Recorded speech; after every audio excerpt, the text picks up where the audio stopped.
friends, today I intend to walk you through how to name carboxylic acids. I'm sure by now we know what carboxylic acids are. Let us recall compounds having the functional group COOH are known as carboxylic acid. This is what carboxylic acids are, right? So as with all the organic compounds, carboxylic acids also have two kind of names, common names and IUPAC names, right? We used to say that these organic compounds are like us, they have one pet name and one name at school, right? We have pet names at home, right? So that is what common names of carboxylic acids are, and IUPAC names are the ones that are well recognized at schools and offices, etc., and are known as our formal names or IUPAC names for carboxylic acids, right? So carboxylic acids were derived from nature. So most of the carboxylic acids carry their common name itself, and let me give you an example. For example, formic acid. Do you know what is the formula for formic acid? First of all, it is HCOOH. This formic acid was very first obtained from red ants. Ants, right? These ants. And these ants are known as formica in Latin language, right? And hence the name formic acid was used for HCOOH. Let us take one more carboxylic acid. Acetic acid. Do you know its formula, chemical formula? It is CH3COOH. This acetic acid was found from vinegar, right?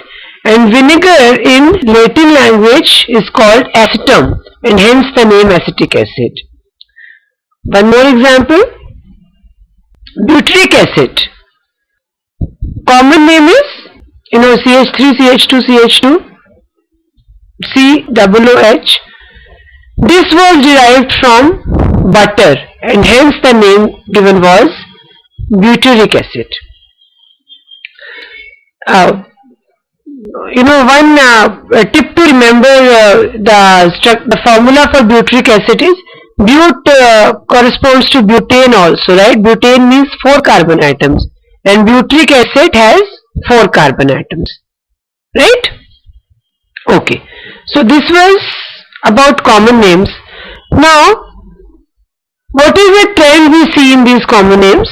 Let me take you through it once again. Acetic acid, the acetum name taken from the Latin language and IC added, as a suffix.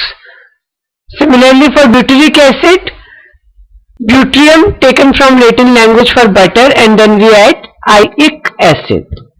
Hence common names are nothing but they start with the Latin or Greek name of the source of the acid and end with ic acid, right?